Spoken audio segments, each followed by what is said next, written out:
Hi everybody, it's been a long time I haven't shot a video. Last time I was in my small log cabin in Jingmai, and now I'm in my tea shop in Pu-erh city. We've opened for almost 2 months now, but I didn't get the opportunity to shoot a new video before because I was quite busy. So today the topic will be Mengku tea. I took a trip last month in Mengku. I stayed there for 5 or 6 days. I went on my own, driving my car. And actually going to the tea mountain, having your own car is a great luxury that I didn't have before. That gives you the opportunity to go to the most remote places and to be more free than if people take you. So I'm gonna make a recount of that trip, and along the way I'm gonna expose a few things that I learned there and give you a bit of food for thought. To carry me on during this session, I will have some Mengku tea from Bama Village in eastern Mengku. I will talk more about it as we go through the session. And I will be using that very nice tea set from Vitter Ceramic based in Ukraine. Absolutely beautiful work and great texture. Like the clay it seems to conduct heat very slowly, so you never really get burnt, unlike when you use standard clay. So I took that 5-day trip to Mengku. It was pretty hard to get into Linsang actually, because they have set up a lot of checkpoints along the road, and because of the virus, they are thoroughly controlling who is going in, and being a foreigner, it made the whole trip a bit trickier, but it's okay. I could use my connections and talk, be patient, and eventually I was allowed through. So when I arrived in Mengku, it was late. It was already dark. I arrived to Mengku town and found a hotel. I was surprised by the lack of development compared to Monghai, for example. Now Mengku is a much smaller place, and Monghai is a xian, so it's a small city, while Mengku is a zhen, so a zhen is like a big village. So Mengku is pretty small. I went there, I think, back in 2013, if I remember correctly, and it seems that Mengku hasn't changed that much since then. So I was a bit surprised by this. What I saw on the way is that there are lots of small tea factories in Mengku in which they seem to process tea, as well as store tea and press tea and sell tea. But most of the shops when I arrived were closed, which might be a sign of bad business, because so I went there in October, and usually it's the peak season for autumn tea. So I was a bit surprised to find such a sleepy town. So I checked into the hotel, and then the hotel was managed actually by a fairly big factory, not very big, well, we could say medium-sized, and in the evening I got to drink tea with a couple of people. I didn't know that much about Mengku, so I started asking the basic questions. For example, what famous areas there are in Mengku, how is business going, how do you separate the different qualities of tea? So on this subject I was told that they usually separate 3 qualities of tea: small trees, medium trees, and big trees. So xiaoshu, zhongshu, and gushu, which is different from Jingmai or Xishuangbanna. Usually in Jingmai or Xishuangbanna they won't sell you medium trees, but in those areas we might call it lao shengtai, like old natural tea gardens. So when you arrive in a place, it's important to be familiar with the local vocabulary. I see a lot of discussions about what real gushu is and things like that on the internet. In reality, it depends on the naming convention of each place. And what gushu is in Yiwu will be different from gushu in Laomana, in Jingmai, and in Mengku.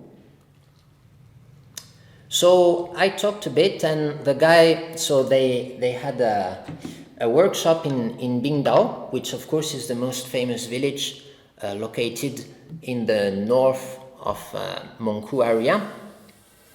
And he started talking about 3 different varietals, which can be distinguished according to the shape of the leaves.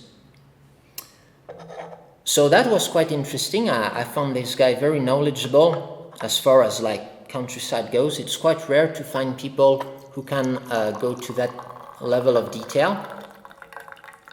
And I found out that it was very specific to Bingdao, because when I went to the other villages, they didn't talk that much about the varietals. So this is surely a topic that could be explored.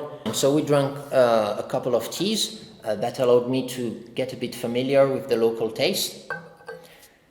And the next day, I was off to go to Bingdao because the guy had a workshop there, so that would be an opportunity. Why not start by the most famous village? This is quite random. I usually rely on luck to guide my trips. I don't have any plans. So on the next day in the morning, I went to Bingdao. So, well, maybe I should explain like the basic geography of Mengku. So you have 2 mountains. So on your side, this is Xibanshan. So this would be the western mountain, and you have Dongbang, which is like this, the eastern mountain. Now the biggest one by far is Xibanshan. So you have Mengku. Mengku town is here. More in the south you have Shuangjiang, which is a bigger city, quite about the size of Monghai. But most of the business is located in Mengku actually. Only the bigger factories are in Shuangjiang. And so Xibanshan rises along, like down to Shuangjiang, almost down to Shuangjiang. It's oriented northeast. And here you have a huge mountain, a huge peak, which is called Tashueshan, the big snowy mountain. It peaks at 3,200, I think, or even higher than that. So this is the main mountain of Mengku, and you have that secondary mountain, which has an offset like this, and which is Dongbang, which is slightly lower in altitude, and which has its own characteristics. Bingdao is located on the northern, in the north of Xibanshan, of the western mountain. So you have Dongbang, Xibanshan, and it's almost at the tip of the intersection between the two, but it's located on Xibanshan. Now that's Bingdao Laozhai, the old village of Bingdao. But actually in Bingdao you have 5 villages which belong to the kind of village group. The main village, the most famous prestigious village, is Bingdao Laozhai, located on Xibanshan. Then on the side you have Nanpo, which is a bit on the other side of Xibanshan. Then you have Didier, which is also close to Bingdao, I think around here. So that's 3 villages which are on the western mountain, and 2 villages which belong to Bingdao are Nuowu and Bawai, and they are on the eastern mountain. So they are not too far when as the crows fly, okay? But it's quite a distance by the road, and it's a different mountain. And I think this will have implications. But we'll talk about this in the future. I want to stay focused on Bingdao Laozhai. So I went there. Of course, it's the most famous village, you could say, along with Laobanzang in as far as Yunnan tea goes. So you can expect it to be very developed. And there I was quite surprised that in Bingdao they don't have hotels, they don't have restaurants. I could say we have a better service in Jingmai than in Bingdao. So it seems that people travel to Bingdao but don't tend to stay there for a long time, or if they stay, they will stay at the farmer's home. The farmer's home are pretty big, of course, as you can expect, but big in the way that the houses in Laomana are as big too, or it's just a a big village. I must say I expected a higher level of splurging money really into their houses. So I was a bit disappointed on the Pu-erh factor, on the yuppies, the nouveau riche factor. But anyway, I took a walk around the village and noticed that their tea gardens, so they have the ancient tea gardens, which are down the village. The village is, so this is our Xibanshan. The village is here and it's oriented on the southern slope. Now, it's a big mountain, Xibanshan, and actually all the villages, they are settled on the veins of the mountain, you could say on secondary, smaller mountains, which are excluded from the main mountain. Okay, so you have two main slopes. You have a slopes that's oriented southeast, and a slope that's oriented northwest. And what surprised me is that Bingdao village has tea gardens on both slopes. Most of the tea gardens I saw were young tea gardens. The tea trees were small, maybe about this size.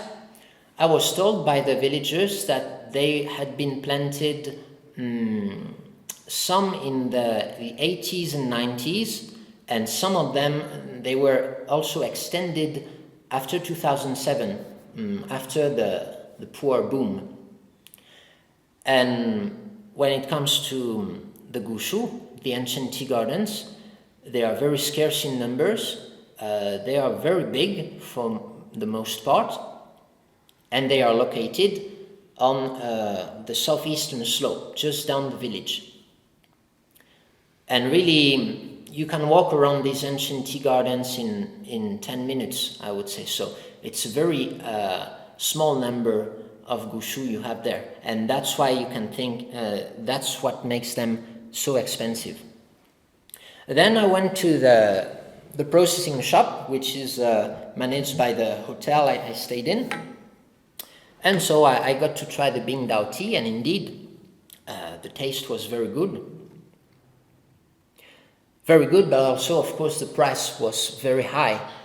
So I went in autumn and I got to try some spring gushu and some autumn small trees.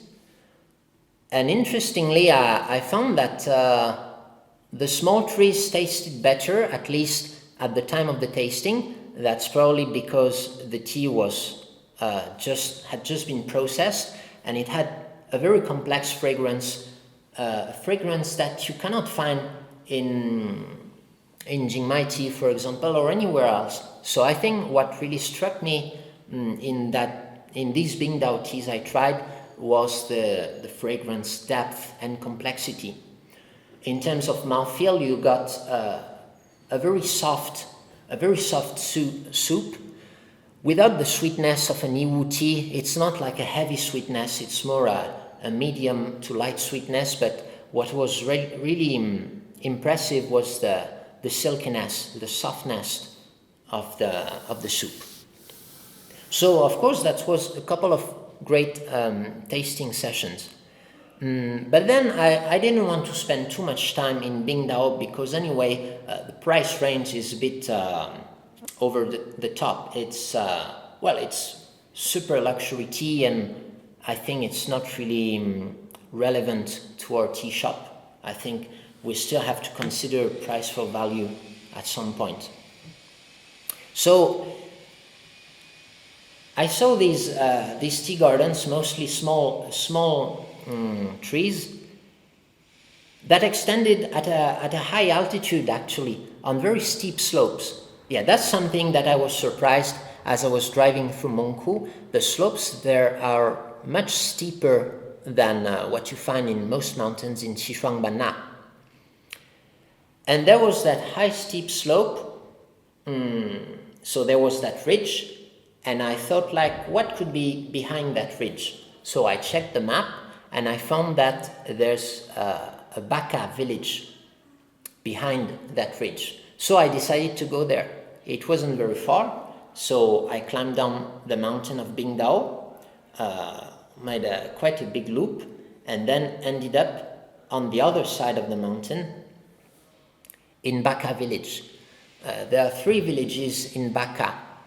I used the basic logic of tea quality. I would say the higher altitude, the better.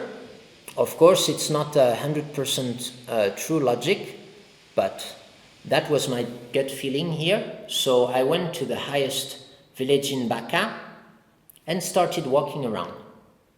Something surprised me is that as I passed through the 3 villages, I found that the 3rd village, the highest one, seemed noticeably less developed. I mean, in terms of the houses, the cars, like few people had cars and they had very basic houses. I was a bit surprised by this. I would think maybe it's because they don't have much kushu in the upper village, while they have a lot in the middle and lower village, but it didn't seem to be true. So that's a question that stayed open in my mind. But anyway, I met some people there, so usually I like to park the car, walk around, and rely on luck to find nice people. But luck on its own is not enough. Usually I like to have a look at the tea factories.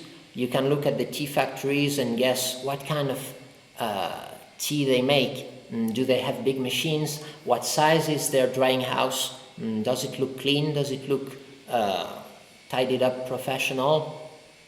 So usually I try to aim for a small factory without too many machines, and that looks clean, that looks well maintained.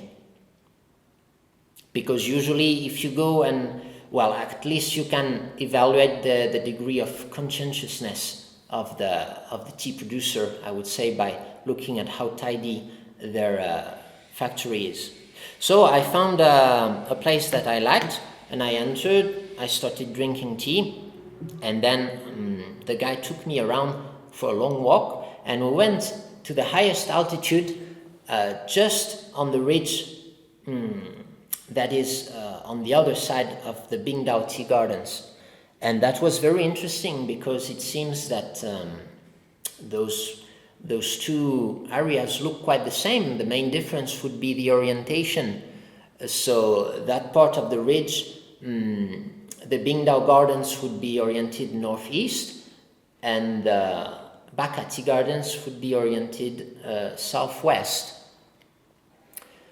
So I started asking questions as usual to the farmers, and so it turned out that these tea gardens were pretty old. Well, pretty old. He told me 30-40 years old. They didn't look like this, so that's why I asked a couple other people, random people, and it seems that indeed they are that old, planted in the 80s. So why were they so small? Well, you could guess it's because of the altitude. It was pretty cold up there, and I checked the altimeter and we were at 2,300 meters, which is extremely high. It's probably the highest you can grow tea on. In Jingmai, our tea gardens are between 1,400 and 1,700 meters, up to the top of the mountain. But Xibangshan is really a big mountain. It tops at 3,200 meters, I think. So the top of the mountain is covered in forest, and only the secondary mountains, which are parallel to the main mountain, are cultivated with tea. So I would guess the hard limit is really the altitude. Too low temperature, you'll have too many trees dying of frost during the winter. That's what would limit tea cultivation there. But apart from this upper limit, by looking at the landscape, you could see that most of the place was covered in tea. Of course, there were patches of forest here and there, but unlike Xishuangbanna, where you have maybe half forest and half tea gardens, I would say in Mengku, from a basic look, you would have 80% tea gardens and 20% forests. So that's quite interesting.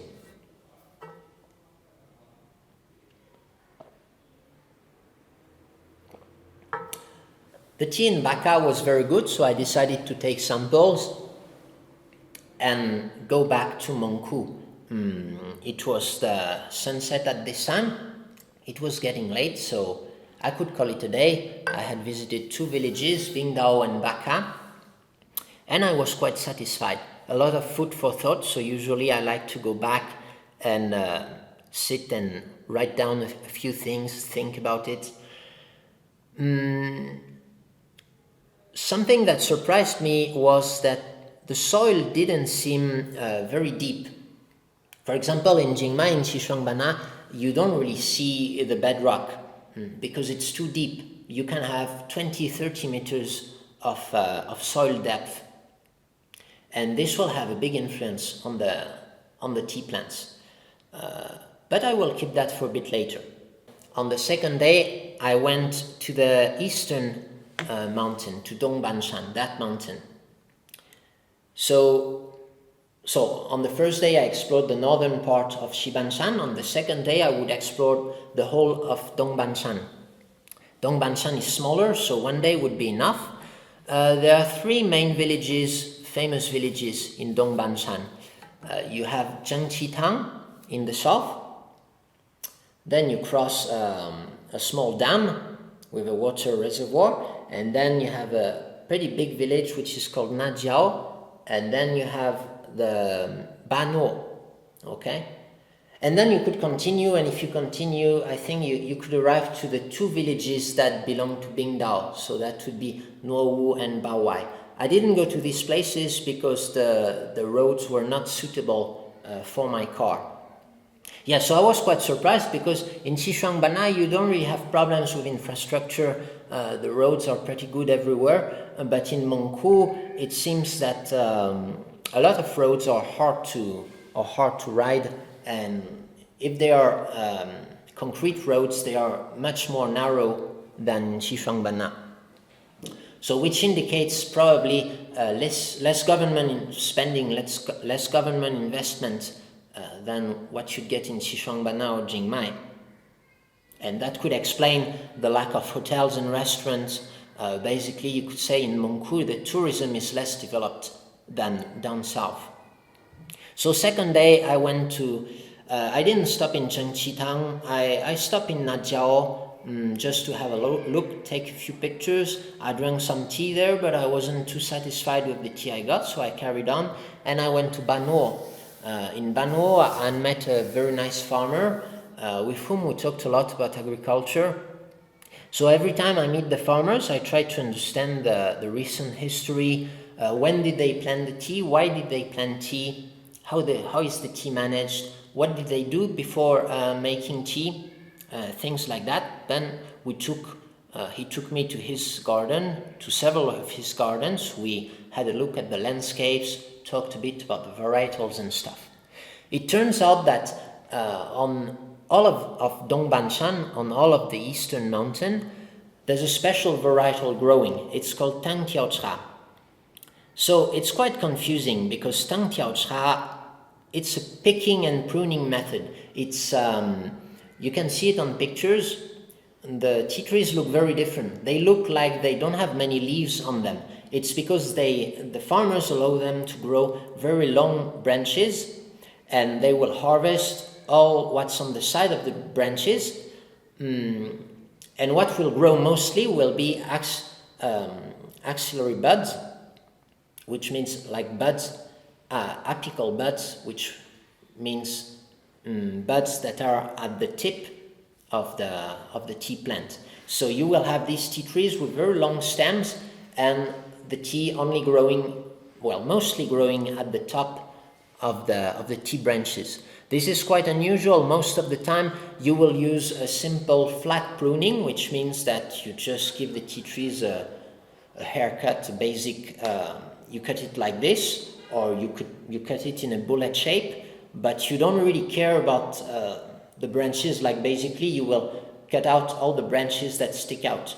In Tang Tiao Cha you don't do that. Actually you want to promote, you want to have a fewer branches.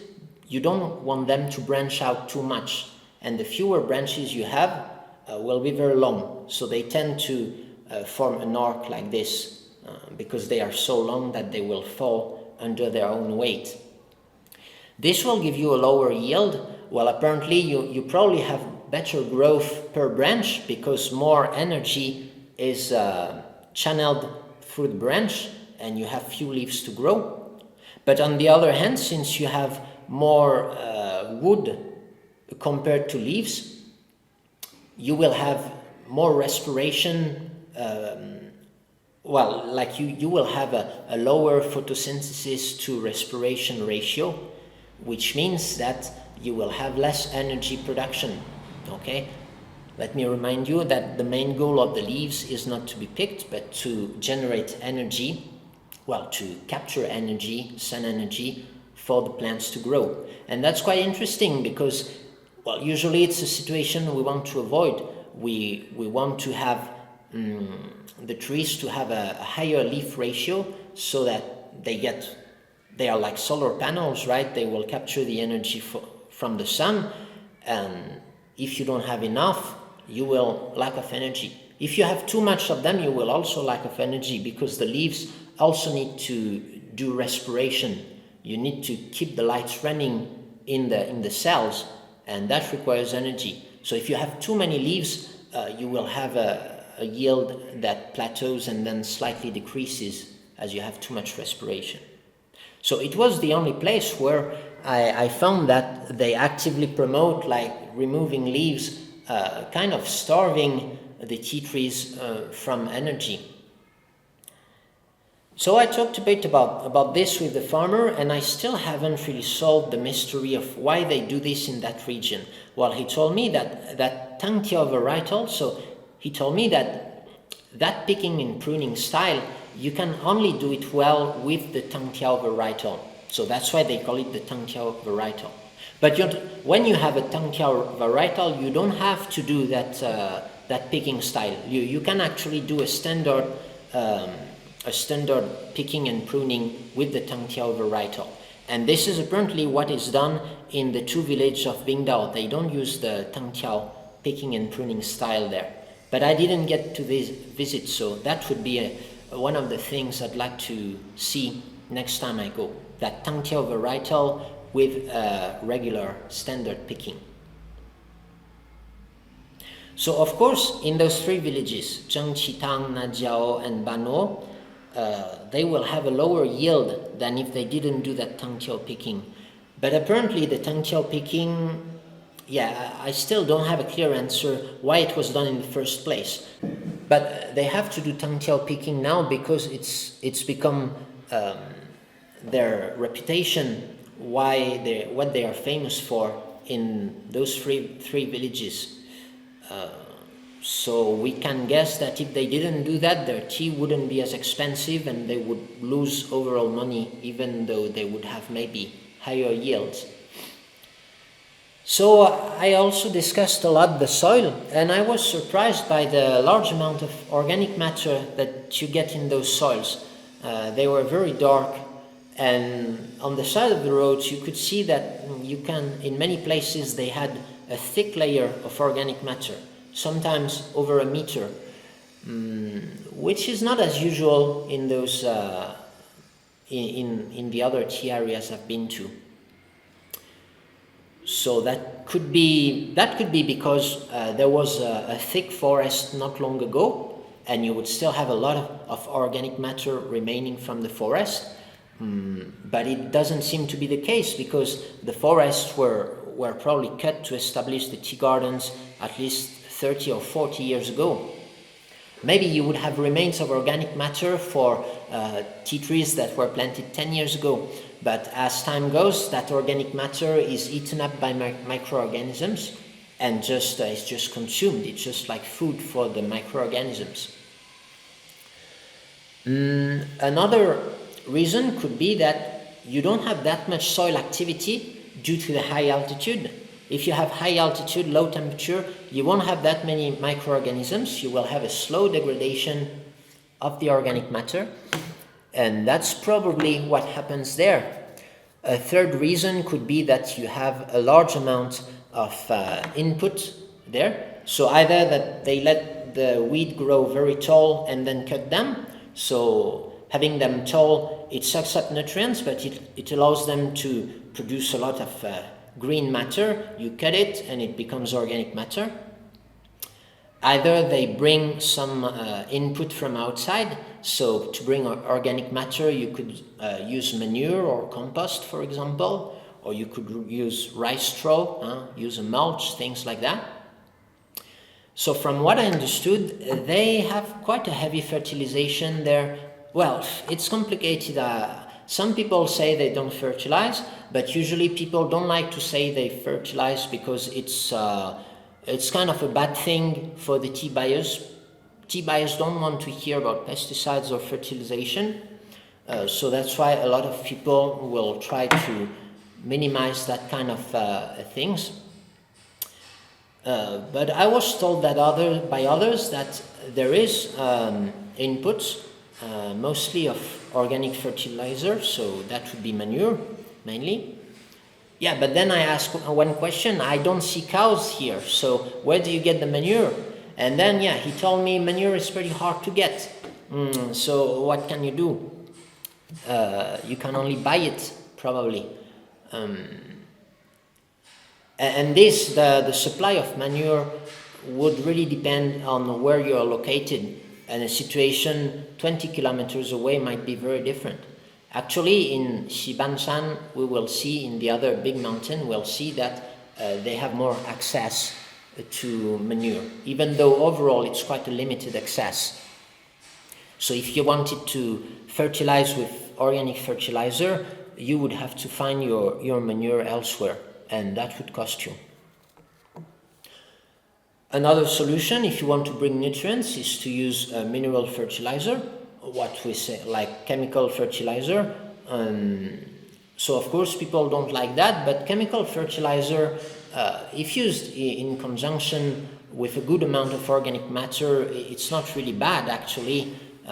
Usually we criticize the wrong use, the misuse of chemical fertilizer, which is solely relying on chemical fertilizer without having any organic matter, any soil quality. Then of course most of your fertilizer will run off and you won't have a lot of nutrients in the soil. It will be hard to keep. But if you use small amounts of chemical fertilizer in a fertile soil, it can be okay. It's just like filling up your fridge with food. If you have a big fridge, you can bring in a lot of food. Now the problem, we criticize organic fertilizer because usually it's like buying a lot of food with no fridge.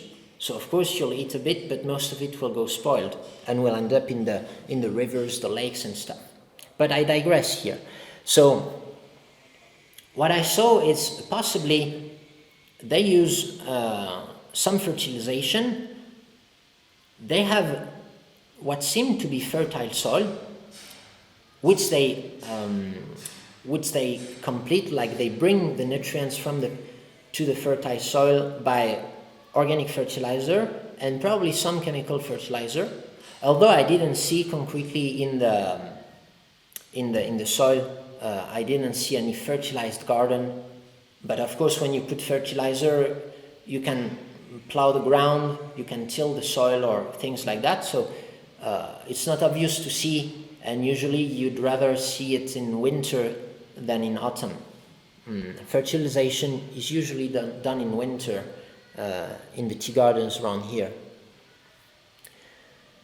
Oh, also one thing is the soil seemed quite shallow. Yeah, I said that. The soil seemed shallow, and we had a look at the rocks. And I was surprised because the day before I saw there were a lot of small rocks.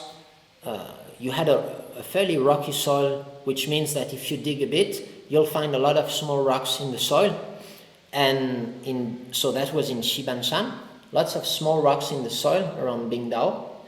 And in Dongbang we didn't have any, but we still had an apparent bedrock. It's just that the rock there seemed much more solid. It was hard to break. While if you took a big rock around Bingdao, you just throw it on the ground and it will burst into small rocks. So that's quite interesting.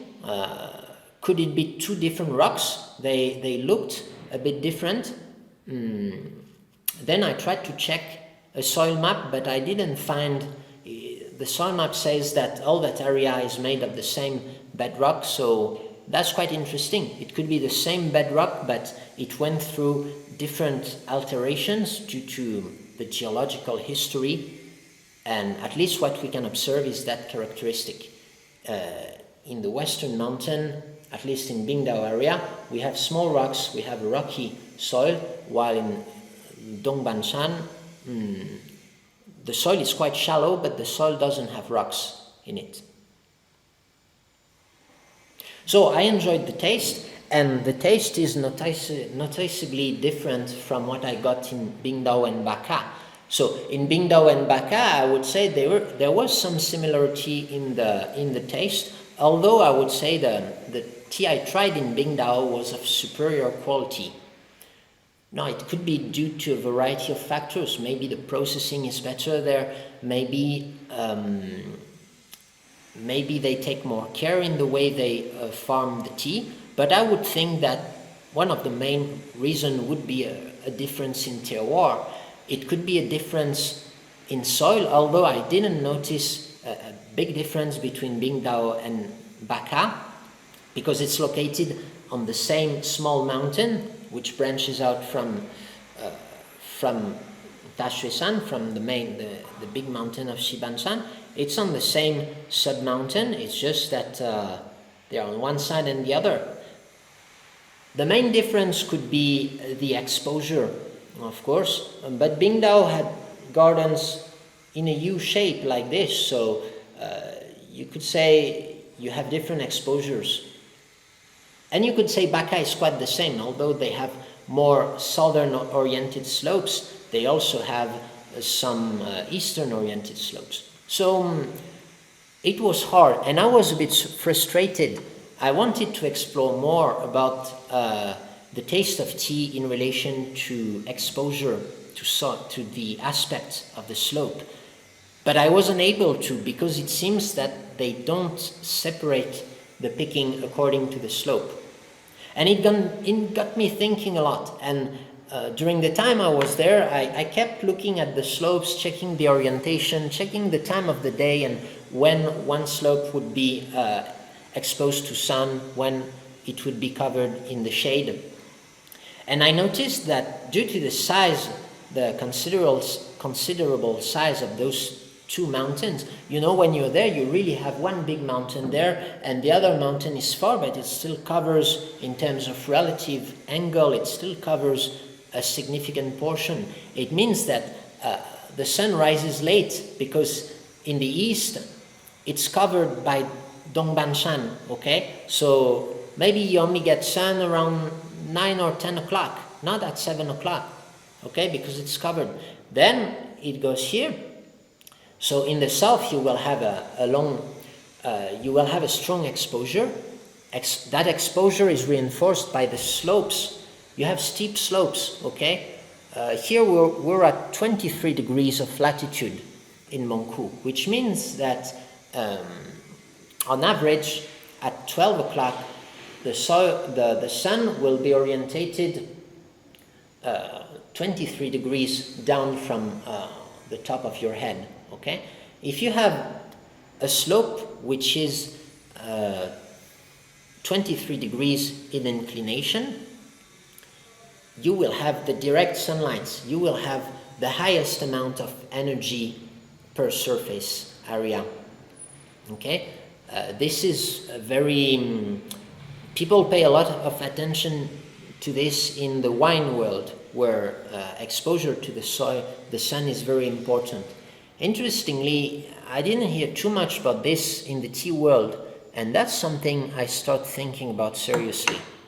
Okay, so let's say you have the sun is high in the sky, you have that southern slope, and it's exposed like this, so you have the maximum of exposure, and the other slope is like this, and on that slope you have almost no energy. If it's not in the shade, even if it's not in the shade, the energy of one ray will be diluted over a large area.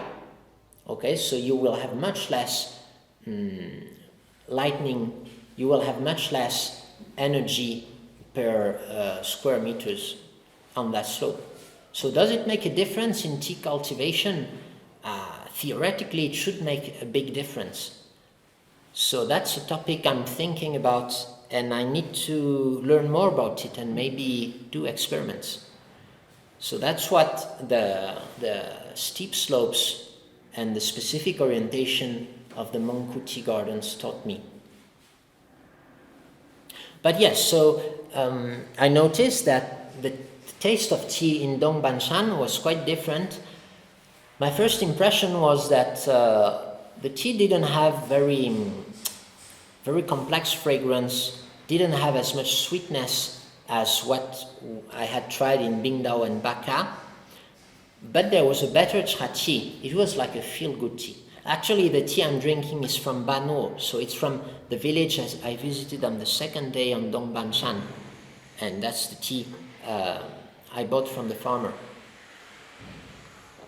This one is a 2017 tea. I was pleasantly surprised that they could store tea in the mountain.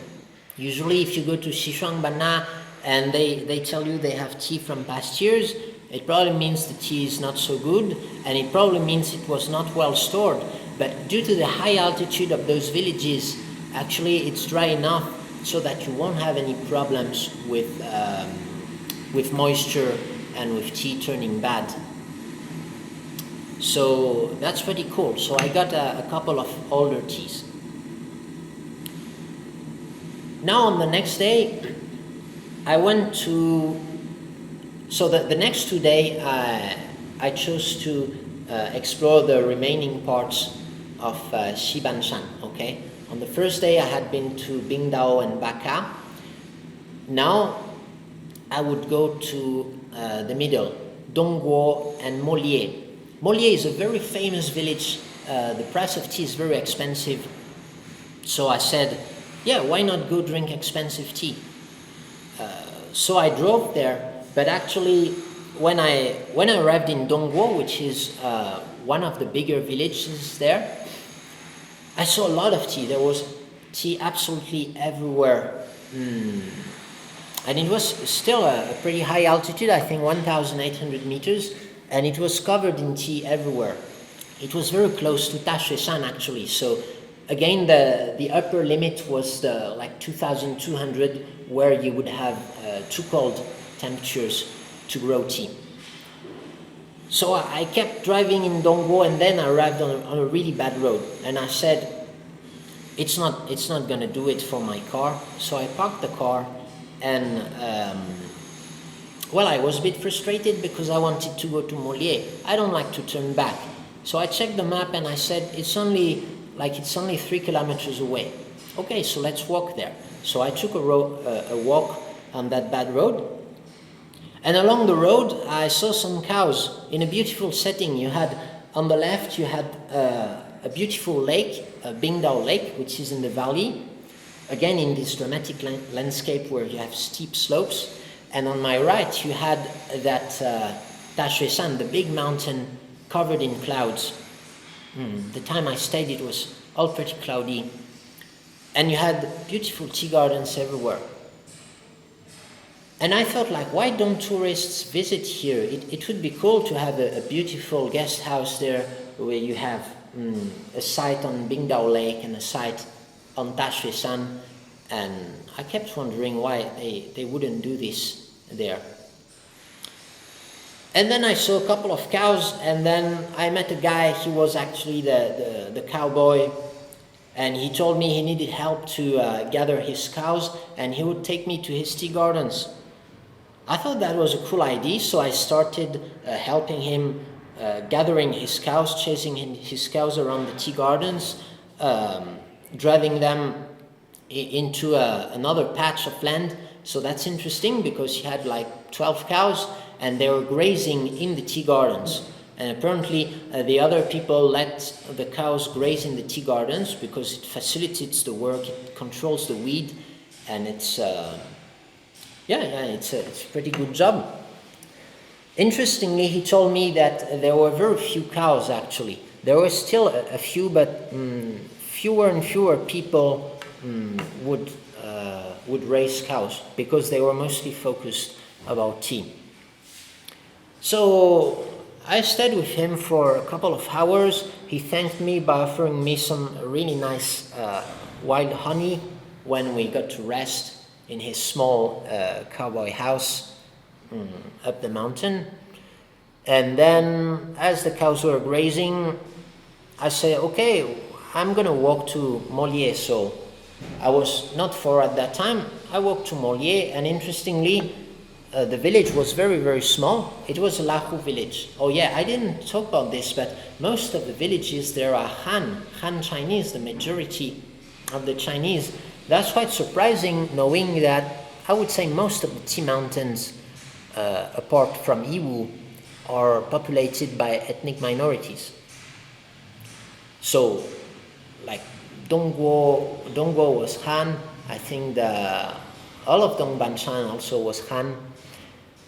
But Molière was Lahu. It was actually a very small village. So I tried to get to see people, and incredibly, I found absolutely nobody in the village. It was quite the first time. So probably there was an event and people were all gathered somewhere else, or it would mean that people all go to work during the day. But anyway, so I couldn't. I walked around in the tea gardens, and indeed I found some big gushu of the size that I couldn't find when I walked along the Dongguo path.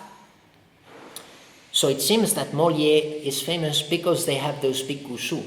And interestingly, they are oriented northeast, and Dongguo is just a few kilometers on the other side, oriented southeast. But they also have large tea gardens from east up to the northwest. It makes a U. So lots of villages they can be oriented south, but they have this garden forming a U, large patches of gardens. So again, I started thinking, like, if the tea in Molière tastes better, because it seems to do, it's like 4 times the price of the tea in Dongguo. Is it just because of the age of the trees, or is it because of differences in orientation? Or is it just total bullshit and just the result of reputation? Since it's a very small village, it somehow got that reputation of having good tea, and that's just why the tea is expensive. So yeah, I was quite skeptical. I kept thinking about this, and then I went back. I was a bit disappointed. Eventually I found a house where I could drink tea, but the tea was not so good. It was nothing special. So I went back to Dongguo, and the sun was setting, and I was a bit upset because that day I hadn't found any good tea. I had that good relation with the cowboy, but eventually it turned out that he didn't have tea gardens. So that's too bad. So I said goodbye to him, wished him good luck with his cows, and I walked back to Dongguo. And so it was a big village, and what I noticed is the greenhouses, the drying houses were really big in each house, and they had this huge shachingji, the kind with a large opening and a long tube. So it's a one-way shachingji. You put the leaves in one side, it goes through a screw system, and it's cooked during the process, and it goes out on the other side. And usually that's the sign of very high output. So I would think that maybe since they had a lot of tea gardens, they would focus on a more industrial kind of tea, or at least a larger output. And that's not really the tea I wanted to find. So I kept walking around in the village, going through small roads, getting stuck with my car, eventually parking somewhere and keep going on foot.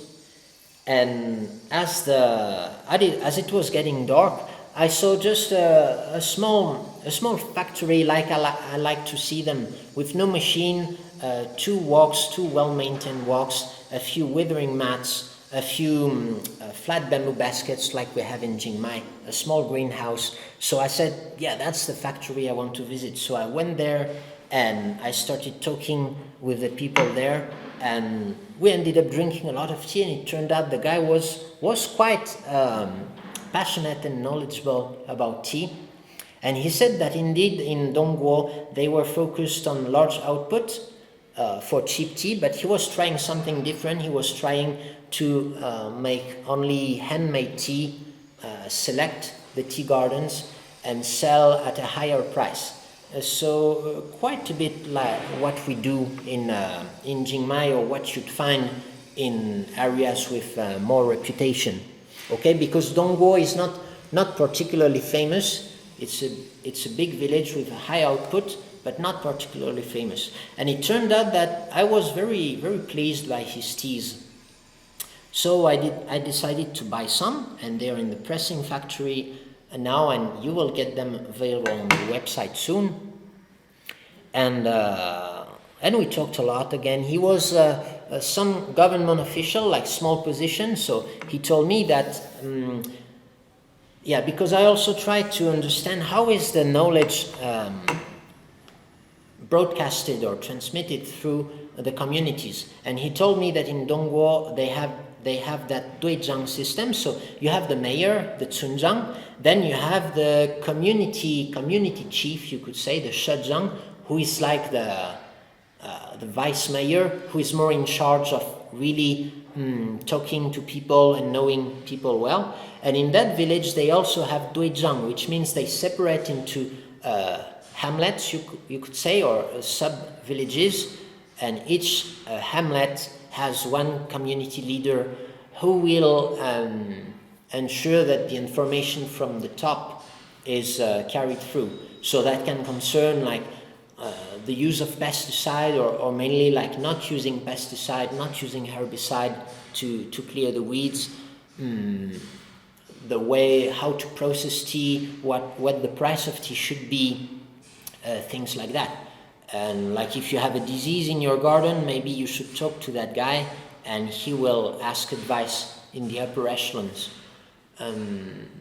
So he told me that there is that structure in the government in Mengku, but the application of that framework is not so good. Like you could say in Chiang Mai, these laws are enforced because there's the forest police. They will provide the advice, and it's actually law, kind of something you have to do. But in Mengku, it's more guidelines. There's no hard control. So that's interesting. It's different ways, different power structures, you could say, different control. In some areas, the farmers have more power. They are less controlled by the government. So in those areas, typically you will see a wider variety of practices because it's up to each of them to follow or not the guidelines. And in areas like Chiang Mai, where there's a strong government control, you will find more homogeneous practices because they have to do it that way. And so I left the village. I was happy with my tea and some good contacts.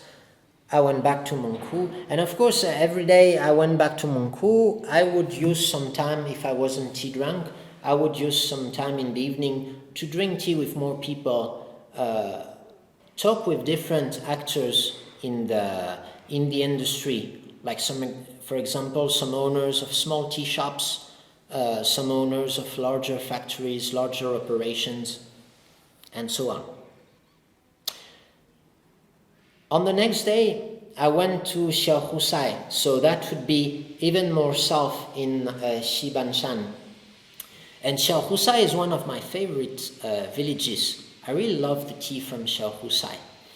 I went there, the road was really bad, my car was really strained, I would say, so I had to drive very slowly. I arrived in the village, so I was surprised that such a famous and pretty big village had such a bad road. Like, what is the government doing there?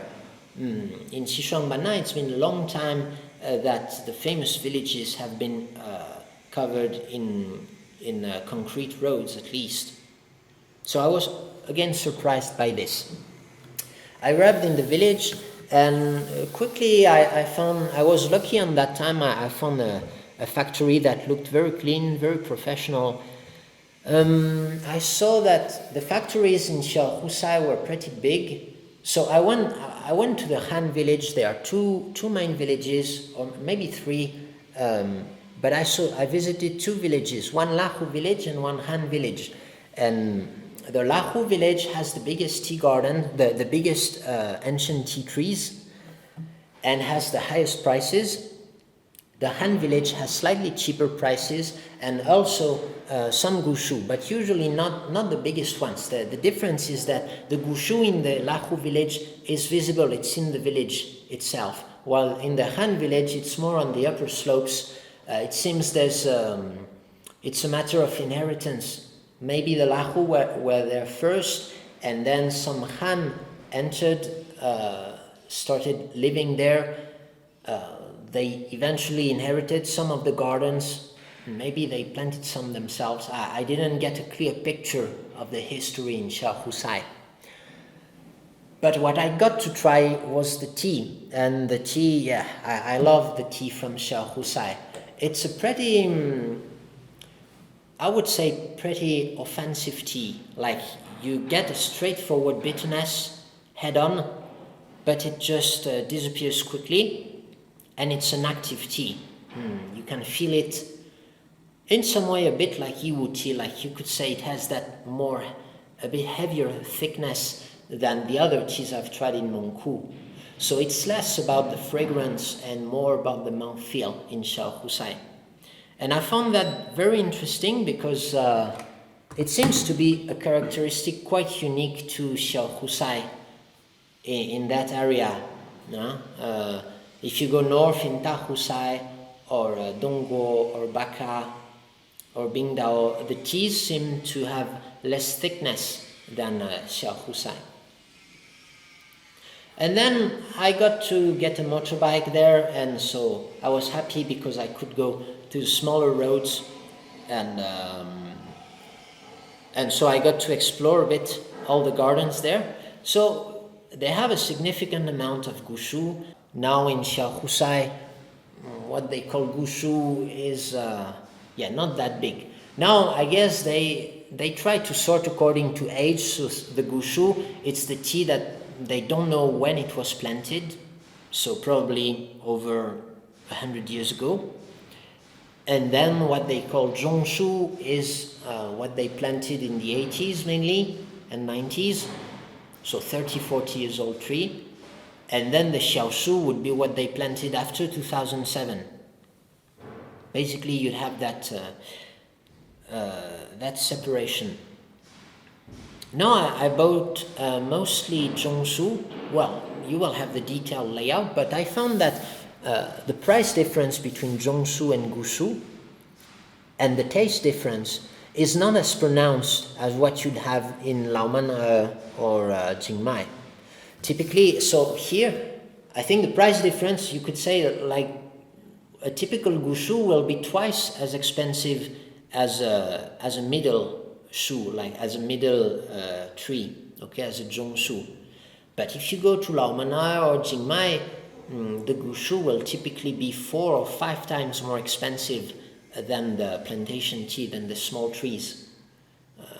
Again, we don't have medium trees there, so I guess the separation is different. Maybe what they call middle trees would be, some of them would be called gushu in Jingmai, or at least we'd call it Lao Shangtai, and sell it at a slight premium. But I guess most of it would be called just Shangtai and would go along the small trees. So it's interesting, yeah. Now for that first visit in Mengku, I mainly bought the tea according to their price for value, and the price for value there is excellent. I could feel that the business was not very good. It seems the price of tea has dropped in autumn. It has dropped more, I would say, than in Xishuangbanna. Even though, yeah, I would say this year people didn't sell tea very well, so the price dropped a bit everywhere. I guess it's a temporary drop, but we can take advantage of this. So we'll have pretty good deals this season. So I took a motorbike around Xiaohusai, and then I went down to Bama Village, which is again another village south of Xiaohusai at lower altitude with less gushu, but the whole area was covered in medium and small trees. So you can see that there's a significant proportion of Mengku tea really being grown on Xibanshan. Basically, it's a huge tea making area. And unlike Xishuangbanna, where the famous tea mountains will be dispatched in different areas, and you will have one area growing maybe rubber trees or one area growing banana trees and stuff.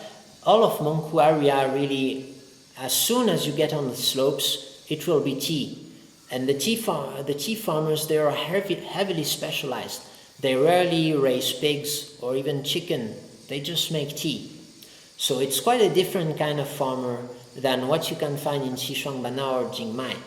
Well, of course, there they are also, their income mostly relies on tea, but they tend to maintain some side activities just as a hobby. That was interesting to notice. Now, I was told, why don't they have houses as big as in Xishuangbanna? One of the reasons could be their proximity to Lincang city, which if you're in Bingdao is probably only an hour away. And people who make money, they tend to prefer to directly buy a house in the city instead of just upgrading their house in the mountain. That's quite interesting. We could relate this to maybe some different cultural practices due to the ethnicity. Like the Dai, usually the Dai, the Bulang, the Hani, for them, the most important thing you have is your house. As soon as you have money, you want to build a big house, as big as possible. And maybe if the people are Han in Mengku, they will think differently. Maybe they will prefer to store that money in the bank or buy an apartment in the city. That's just side observations, but it's always interesting to see what people do with their money in the mountain. And so, yeah, I think I've been talking for an hour now, so that's a basic presentation of Mengku area. But I think I would like to complete this presentation by a future video where I would like to expose more stuff about the economy and really how tea is made in Mengku. Okay, so that will be it. Thank you for watching and see you later. Bye bye.